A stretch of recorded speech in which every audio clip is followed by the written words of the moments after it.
The European Union, through the European Green Deal and Global Gateway Initiatives, is seeking to raise 300 billion euros in funds to support digital technology, green energy, green transport, healthcare systems, as well as education and research around the world.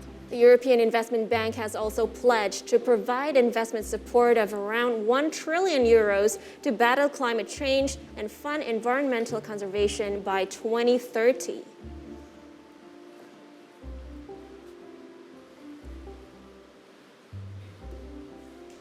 The European Investment Bank, or EIB, is planning to open a representative office in Indonesia. We now have EIB Vice President Kris Peeters with us to discuss the plan and investment potential in Indonesia. Good afternoon, Mr. Peeters. Good afternoon. Good afternoon. What an honor to have you here today. So, as we mentioned earlier, the European Union is committed to decarbonizing its economy until 2050. That is to address climate change and also the pandemic, right? Now, could you please elaborate more regarding this economic decarbonization policy? I think decarbonization is very, very important when you talk about climate change, and to find some solutions for this huge problem. Not only in Europe, but all over the world. And we are the first multi-bank that is Paris aligned. That means we are also the climate bank of the European Union. That means that we invest a lot in the European Union, of course, the 27 member states, but also outside of Europe. And we have a specific branch, the EIB Global, that is now searching for projects for decarbonization to help the climate policy of governments, and certainly here in Indonesia and also in the ASEAN region. That is the reason why we open an office here in Jakarta. We have already spoken not only with our ambassador of ASEAN region, but also with the Deputy Secretary General of ASEAN to see what we can do, to see how the financing can be solved, also what projects are on the table, because we in Europe believe that decarbonization is one and key element to find the right solutions for the climate change. That certainly is very interesting. You have been, the EIB is one of the biggest financiers of the green finance in the world since 2007. You've already, you became the first institution in the world to issue green bonds, for instance. Could you enlighten us? You've spoken to a lot of, authority figures, and what is the potential investment when it comes to climate financing here in Indonesia? I mean, we can see a lot of projects coming up. We have a great, ambitious goal to be carbon-free, emission-free by 2030 and 2050, hopefully for sure. So what, in terms of investment potential, do you see for Indonesia when it comes to climate change-related projects? First of all, congratulations with all the plans that are on the table at the government, and also I spoke with the minister responsible for environment. I must say I'm impressed that the goals, the ambition is very high. Now, saying this, we are a bank, but not a commercial bank. We are a European institution, and we are implementing, certainly when you must find finance, we finance projects. Now, saying this, we already financed a lot of money all around the world, certainly in Europe, but we are coming now to Indonesia to speak with the local government, with the governor of Jakarta, for example, to see which projects we can be part of it and finance. Now, 2 months ago, I was here also in Indonesia, spoke with a lot of people, and I've said, I think that we can invest with loans for more than 1 billion euro. But I'm convinced with our head of office, Madam Luco, that we can do much more than this 1 billion euros. But we must be realistic, of course, and see what we can do. We are partners in financing. We are not the only one. In most projects, we work with local banks, with local funds, and so on. We are partner in a lot of projects, but the potential projects here in Indonesia are huge, and I hope that we can finalize this project, because we have already some projects in the pipeline. I cannot communicate before the signing of this project, of course, but I'm very optimistic, and I think we can do a lot in this country. Right. Speaking of projects, you recently built a cooperation with MRT Jakarta, right? And you've also met with our governor, Anies Baswedan, and you guys talked about how, the effort in combating the climate change, right? Can you tell us more about your cooperation with MRT? Yeah, that's a good question, but I already mentioned it. We are a bank. That means that we cannot communicate without our counterparts and without our partners. That means that when we go in detail, more in detail about project that you have already mentioned, that we must be aware that our partner is also around the table. Just apologize that I cannot give more information, but also very important is to underline that it's not only climate. I give you another example, health. Is, for example, another issue where we have a lot of experience. We have invested a lot of billions of euros in the past. We have also invested a lot when we speak about the COVID crisis. COVAX, we invested 900 million euros in COVAX. So we have also there a lot of experience, and we hope that also here in Indonesia we have some projects in the health sector where we can work together. But once again, we are bankers, European institution for sure, but communication about the projects, that's a little bit delicate because we have the experience that when we communicate, that our partners are not so happy with that. But as far as we know that there is a lot of potential here in Indonesia. I mean, you've mentioned the health system, but there's also something about the EU and the mission of the EU bank, the EU Investment Bank itself. The EU also realizes that the efforts to address different issues you've mentioned before, healthcare and climate change, is one that needs to be tackled by everybody. And the EU is, an entity that encourages everybody to do the same.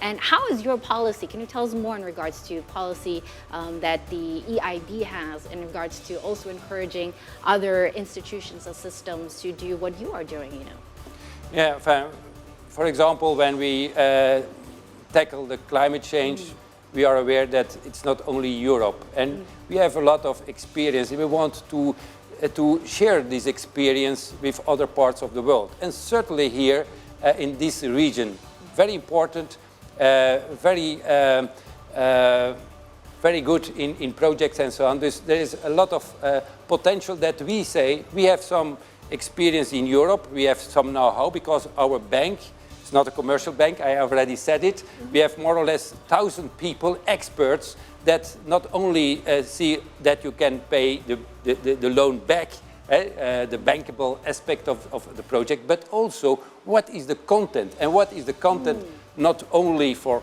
climate, but also what is the content for people.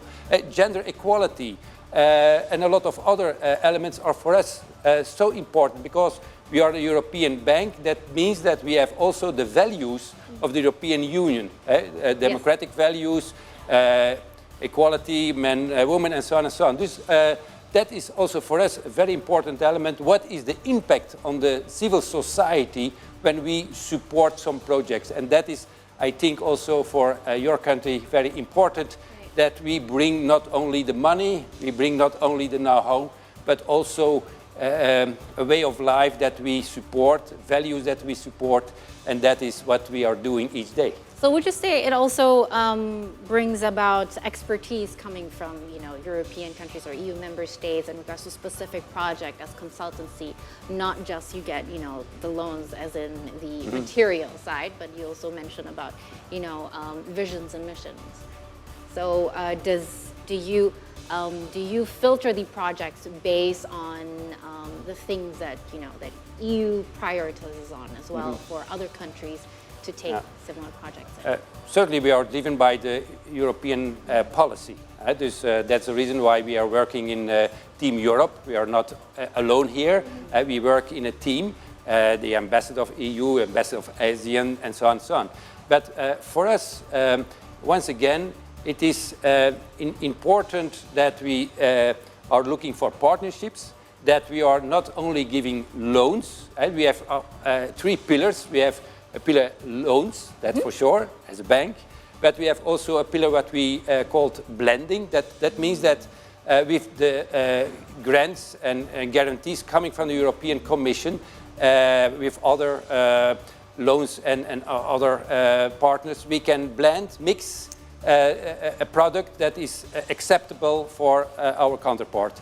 And thirdly, and that is also very important, we have also a pillar of advisory. That means that we can also provide technical know-how, how to fix and financial engineering, how to fix some projects in climate. For example, I've met this afternoon the Minister of Environment. There is a big project about forestry. Also there we have some experience that not only loans and blending, but also advisory, and say we have some experience. We can put this experience on the table and find with you, with our partner, the right solution. Right now, we've heard that the regional office for Southeast Asia and the Pacific is already in operation right now. There's even one in Jakarta. Now, can you explain to us more about that and why Jakarta? That's a very good question. I'm very happy that Madam Luko is the head of our office here in Jakarta. And it's a very clear signal to the region here and to the country Indonesia that for us, the European Investment Bank, but also for the European Commission, this country and this region is very, very important. That is the reason why we have opened, tomorrow officially open our office. Tomorrow? And we have in Asia 3 offices. We have one in India, one in China, and one here. Now the question is, why Jakarta? Of course, Indonesia is the biggest member state in the region. I'm very positive that we can work from here, from Jakarta. And of course, I hope that in the future, when we have a lot of projects together, that we can multiply our offices also in this region. But be realistic, this is the first step. Very important signal also for us to say we are going to Indonesia, to Jakarta, we open an office and we are there as the European Investment Bank. Welcome to Jakarta. Thank you. Well, then, you know, certainly EU banks and EIB have, as mentioned before, committed to investment support. Can you elaborate more on the support other than, without mentioning the projects that are already mentioned before? What else do you look forward to working together when it comes to the relationship being built with Indonesia and the region? Yeah, there are a lot of possibilities, of course. I mentioned climate is, of course, our core business, but also infrastructure. You mentioned some projects. Of course, you have here the subway, metro, and so on and so on. We are very experienced when you talk about infrastructure, roads, rail, you name it. We have decades of experience. But also digitalization, for example, is something else. Where certainly in the world of today, you must be very active in this kind of investments. Also in other sectors like circular economy, it's very important to have the possibility to recycling and so on and so on. Also there we have some experience. We have, in the years that we are active, a lot of domains where we can have added value. But once again, we must step by step see what is possible. But I can tell you, we have a lot of experts in a lot of domains. And I hope that we can work in this country and also in the ASEAN country with a lot of partners. And we have we are a very important bank, so we can provide a lot of money.